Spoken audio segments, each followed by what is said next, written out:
আমার এক ভাই জাপানে থাকে, তো ও শুধু 2 মিনিট লেট করে গেছে কাজে, যাওয়ার কারণে ওকে সিগন্যাল দিয়ে দিয়েছে যে তোমার আর কাজে আসার দরকার নেই।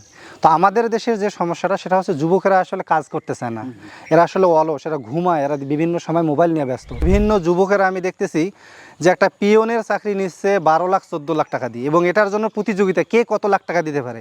যে চাকরি 1 লাখ টাকা দিয়ে নেওয়া সম্ভব নয়, সে চাকরির বাজার 12 লাখ 14 লাখ 15 লাখ টাকা দিয়ে নিচ্ছে, যার বেতন হবে এই 12 থেকে 14 হাজার টাকা। যে ছাত্রটা পড়ালেখা করতেছে, এই ছাত্রটায় যদি বাড়ির পরিত্যক্ত যে জায়গাগুলো আছে এই জায়গাগুলোতে যদি বিভিন্ন শাক সবজি, পেঁপের গাছ, ফলমূলের গাছ বা এরকম লেবুর গাছও যদি 10, 20, 50টা লাগায়, তো সেখান থেকে কিছু তার পকেট খরচ চালাতে পারে ইনশাআল্লাহ। পাশাপাশি যুবকেরা সবাই দেখি যে চাকরির দিকে ঝুঁকতেছে। এই যুবকেরা যদি বিভিন্ন ব্যবসা বাণিজ্য এবং কৃষিক্ষেত্রে যদি তাদের মেধাটাকে ব্যয় করে, তো আশা করা যায় এখান থেকে ভালো একটা ইনকাম করা সম্ভব ইনশাআল্লাহ। আসসালামু আলাইকুম বন্ধুরা, কেমন আছেন সবাই? দেশ এবং দেশের বাইরে যেখান থেকে এই মুহূর্তে আমাদের আজকের এই প্রোগ্রাম দেখছেন, সকলকে স্বাগত জানাচ্ছি। দর্শক বন্ধুরা, এই মুহূর্তে আমরা অবস্থান করছি আমাদের রংপুর জেলার বদরগঞ্জ উপজেলার বিষ্ণুপুর ইউনিয়নের বকশীগঞ্জ এলাকায়। কৃষি সেক্টরে একজন উদ্যমী উদ্যোক্তার গল্প আপনাদের সামনে তুলে ধরবো। এই এলাকার একজন উদ্যমী পরিশ্রমী উদ্যোক্তা হাবিবুর রহমান, তিনি পেশাগতভাবে একজন হোমিও চিকিৎসক। চিকিৎসা সেবার পাশাপাশি কৃষি সেক্টরে তিনি নানা ধরনের উদ্যোগ নিয়েছেন। বিশেষ করে এই যে সিডলেস লেবু চাষ, পেঁপে চাষ, আম চাষ, লিচু চাষ, এই ধরনের বিভিন্ন কর্মমুখী কাজের সাথে জড়িত তিনি। আমরা আজকে এই পরিশ্রমী উদ্যোক্তার গল্প আপনাদের সামনে তুলে ধরবো। সেই সাথে আমার হাতে লেবু দেখতে পাচ্ছেন, এটি হচ্ছে 12 মাসির সিডলেস লেবু। এই লেবুটি সারা বছর জুড়ে পাওয়া যায়। এই লেবু চাষের গল্প জানবো, তিনি কতগুলো গাছ লাগিয়েছেন, কেমন ফলন হচ্ছে, এই লেবু আমরা কেন খাবো, এর গুণাগুণ সম্পর্কে জানবো। সেই সাথে আমাদের দেশের বেকার তরুণ যুবকরা এই সেক্টরে উদ্যোগ নিতে পারে কিনা সেসব বিষয়ে জানবো। দর্শক বন্ধুরা, যারা আমরা কৃষিতে কিছু করতে চাই, কৃষি নিয়ে স্বপ্ন দেখতেছি, তাদের জন্য আজকের ভিডিওটি গুরুত্বপূর্ণ হবে, যার কারণে ভিডিওটি না টেনে পুরোটি দেখবেন। সেই সাথে এখনও আপনারা যারা আমাদের চ্যানেলটি সাবস্ক্রাইব করেননি, চ্যানেলটি সাবস্ক্রাইব করবেন এবং পাশে থাকা বেল আইকনটি অন করে দিবেন এবং জানিয়ে দেবেন কৃষি সেক্টরে আপনি কোন ধরনের ভিডিওগুলো দেখতে পছন্দ করেন। চলুন শুরু করা যাক। আসসালামু আলাইকুম। ওয়ালাইকুম আসসালাম। কেমন আছেন ভাই? এই তো আছি আলহামদুলিল্লাহ। আছেন ভালো? আলহামদুলিল্লাহ। কি করা হচ্ছে? এই যে ভিটামিন সি সমৃদ্ধ লেবু ছিটতেছি। মাশাআল্লাহ, লেবু তো ভালো হয়েছে দেখতে। জি জি আলহামদুলিল্লাহ। এগুলো কি ছেড়া যাবে নাকি? জি জি এগুলো ছেড়া যাবে। এগুলো তো একবারে নিচে হয়েছে দেখতে পাচ্ছি। জি জি একে মাটির সাথে। আমিও একটু ফল ছিঁড়ি আপনার সাথে। জি জি মাশাআল্লাহ। দর্শক, এটা হচ্ছে 12 মাসি সিডলেস লেবু, তাই না? জি জি মোটামুটি বাগানে তো ভালোই ফল হয়েছে। জি আলহামদুলিল্লাহ। প্রথম ছেঁড়া হচ্ছে। বাগানের বয়স কত মাস হলো? 1 বছর এখনো হয়নি, 9 মাস চলতেছে আর কি। 9 মাস? হ্যাঁ জি জি 9 মাস চলতেছে। এটা গাছে তো গোড়া থেকে ফল দেখতে পাচ্ছি। জি জি একেবারে মাটিতে। মাশাআল্লাহ। এগুলো ডাল কি একটা সময় কেটে দেওয়া হবে নাকি? জি জি এগুলো কেটে দেওয়া হবে ইনশাআল্লাহ। এই 9 মাসে এত সুন্দর ফল, এটা কি আশা করছিলেন? তা আশা করিনি যে এতগুলো ফল হবে 9 মাসে, এবং গাছের ফিগার এরকম হবে এটা কখনো আশা করা হয়নি আর কি। মানে তো এই বেশে আরো ফল আছে মনে হয় না? জি জি চতুর্দিকে আছে। আজকে ছিললে কতগুলো পাওয়া যাবে? না হলেও 500 প্লাস হবে। 500? জি দর্শক, এই দেখতে পাচ্ছেন একবারে টকটকা ফল, আজকে প্রথম ছেঁড়া হয়েছে। এই লেবু কি 12 মাসে ধরে? জি জি এটা 12 মাস। 12 মাসই জাত বোঝার একটা উপায় হচ্ছে যে এখানে ফুল ফুটছে, কেবল কলি আসছে এখানে, এখানে আবার এই যে ফল আসছে আর কি, এটা একটা বিষয়। আবার একই গাছে এখানে এই যে পরিপক্ক ফল, এখন এটা ছেঁড়া যাবে, এখানে এটা ছেঁড়া যাবে। আর এখানে এই যে ফল আসছে, আবার আবার এই যে এখানে একটা ছোট ফল, দুইটার পার্থক্য, একটা বড় একটা ছোট, থোকায় থোকায় ধরছে আলহামদুলিল্লাহ। হাবিবুর ভাই, আমরা জানি যে আপনি একজন হোমিও চিকিৎসক, তো সেই চিকিৎসা সেবার পাশাপাশি কৃষি সেক্টরে এই ধরনের উদ্যোগ নেওয়া কেন? বিশেষ করে পেঁপে চাষ, লেবু চাষ, আম চাষ, এই ধরনের বিভিন্ন কৃষিমুখী কাজের সাথে জড়িত হওয়া কেন, এসব বিষয়ে একটু বলবেন। জি আলহামদুলিল্লাহ। যেহেতু আমরা ছোটোবেলা থেকে গ্রামে আমাদের বসবাস, আর গ্রামের মাটির সঙ্গেই আমাদের সবসময় মেলামেশা আর কি। কৃষি প্রধান এলাকা আমাদের, যেটাকে পলি এলাকা বলা হয়। বীজ যদি রোপণ করা হয়, বপন করা হয়, তো সব প্রকার চারাই আমাদের এখানে জন্মগ্রহণ করে। তো যখন আমাদের এলাকায় অনেক ক্ষেত খামার আছে, এর মধ্য থেকে আমাদের বাড়িতে লেবুর গাছ ছিল। তো বিভিন্ন সময় দেখি যে লেবুর চাহিদা ব্যাপক পরিমাণে, এবং চেম্বারে আমি দেখি যে অনেক রোগীর ভিটামিন সির অভাব হয় বা ভিটামিন সির সমস্যা, এর কারণে চর্মরোগ সহকারে মুখে ঘা ইত্যাদি সমস্যাগুলো দেখা যায়। তো এখান থেকে আমার চিন্তাভাবনা আসলো যে কীভাবে আসলে মানুষের ভিটামিন সির চাহিদা পূরণ করা যায়। এ কারণে আমি রায়না 3 সিডলেস লেবুটা 12 মাসি লেবুটা আমি এখানে প্রথমে আপনার 110টার মতো গাছ আমি রোপণ করি এখানে প্রায় 18 শতক বা 20 শতক মাটিতে।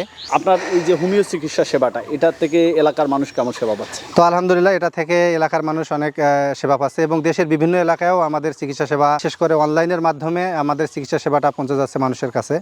আর বিশেষ করে ক্রনিক যে রোগগুলো আছে অর্থাৎ পুরাতন যে রোগগুলো আছে এই রোগীদের কিন্তু সবচেয়ে বেশি, বিশেষ করে আমাদের যেটা কাজ হয় এলাকায় অসংখ্য আমাদের প্যারালাইজড রোগী আছে যারা সুস্থ হয়েছে আলহামদুলিল্লাহ। এরপর আইবিএসের সমস্যা, এরপরে পলিপাস এবং পাইলস, এগুলো মানুষের কিন্তু অসংখ্য রোগ। আর এই মানুষগুলো যখন বিভিন্ন ডায়াগনস্টিক সেন্টার বা বিভিন্ন শহরে যখন যায় তো অনেক টাকা মানুষের খরচ হয়। তো সেখান থেকে আমি চিন্তা ভাবনা করলাম যে শুরুতেই যে আমি হোমিওপ্যাথিক চিকিৎসা করতে মানে পারি কিনা বা সেবাটা মানুষকে দিতে পারি কিনা স্বল্প খরচে।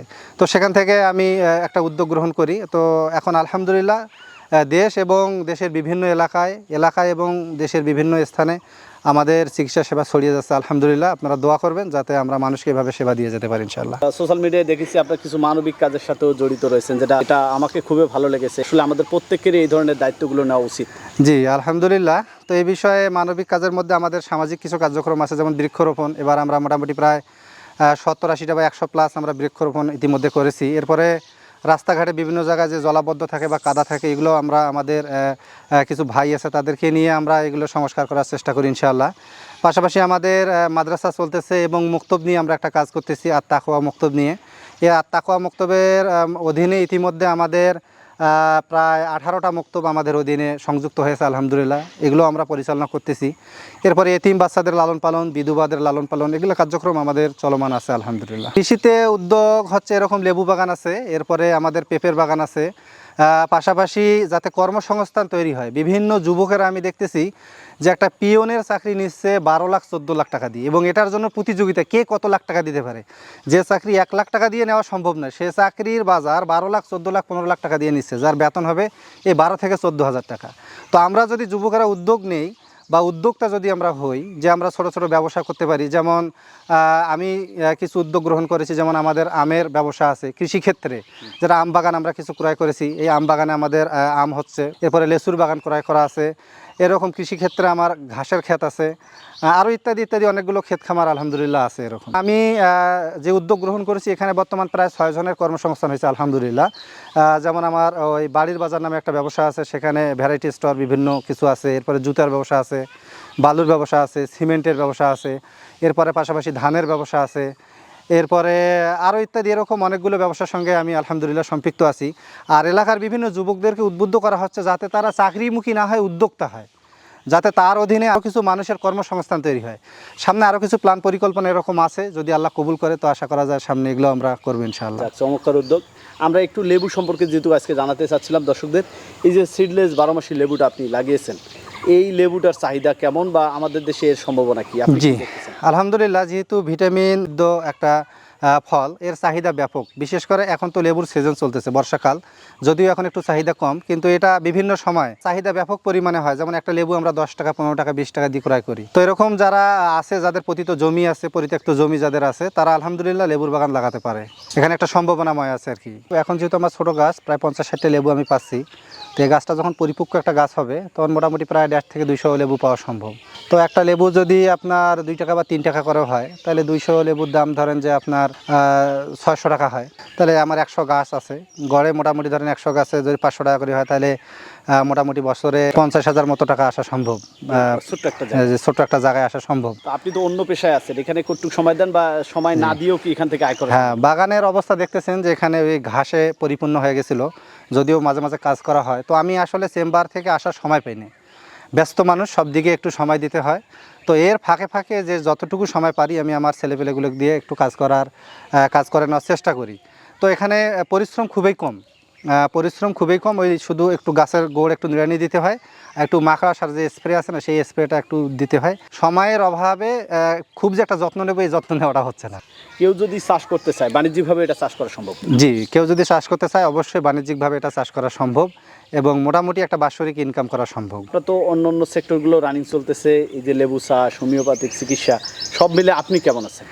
সব মিলিয়ে আলহামদুলিল্লাহ সুম্মা আলহামদুলিল্লাহ। যদি নিজেকে তরুণ উদ্যোক্তা বলি তো আলহামদুলিল্লাহ ভালো আছি। হোমিও চিকিৎসার পাশাপাশি আমি চাই যে কিছু মানুষের, কিছু যুবকের কর্মসংস্থান হোক। এ লক্ষ্যেই আমার বিভিন্ন ব্যবসা বাণিজ্য যেটা পরিচালনা হচ্ছে, মোটামুটি 7-8টা ব্যবসা পরিচালনা হচ্ছে, যেটা আমি ইতিপূর্বে বললাম। আলহামদুলিল্লাহ যতগুলো ব্যবসা বাণিজ্য চলতেছে, আরও দিন দিন পরিধি বাড়তেছে। আলহামদুলিল্লাহ আমি সব মিলিয়ে সুম্মা আলহামদুলিল্লাহ অনেক ভালো আছি, আল্লাহর রহমতে। যাক আলহামদুলিল্লাহ। এরপরে আমরা পর্যায়ক্রমে সেই উদ্যোগগুলো আপনাদেরকে দেখানোর চেষ্টা করব।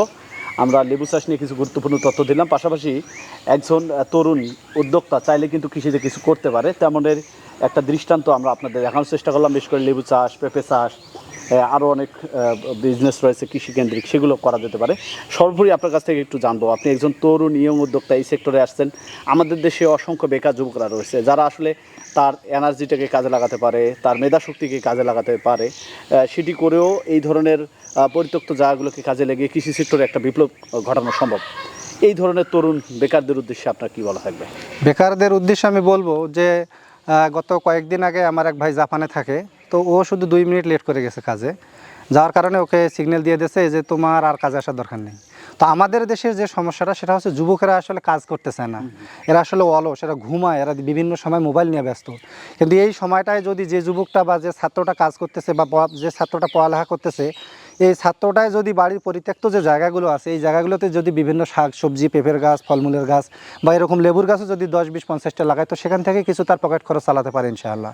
পাশাপাশি যুবকেরা সবাই দেখি যে চাকরির দিকে ঝুঁকতেছে। এই যুবকেরা যদি বিভিন্ন ব্যবসা বাণিজ্য এবং কৃষিক্ষেত্রে যদি তাদের মেধাটাকে ব্যয় করে, তো আশা করা যায় এখান থেকে ভালো একটা ইনকাম করা সম্ভব ইনশাআল্লাহ, এবং সেটা দিয়ে সে সামনে ভবিষ্যতে আরও ভালো কিছু করতে পারবে ইনশাআল্লাহ। আপনাকে অসংখ্য ধন্যবাদ আমাদের মূল্যবান সময় দেওয়ার জন্য। অনেক ব্যস্ত থাকেন, এর মাঝেও যে সময়টুকু দিয়েছেন, বাস্তব অভিজ্ঞতাটুকু শেয়ার করেছেন। আমি আশা করি আমাদের দেশের তরুণ যুবকরা এই ভিডিওটা দেখে উৎসাহ পাবে। সেই সাথে আপনার এই উদ্যোগগুলো আগামীতে সম্প্রসারণ হবে, এসব ব্যক্ত রেখে এখানে বিদায় নিচ্ছি।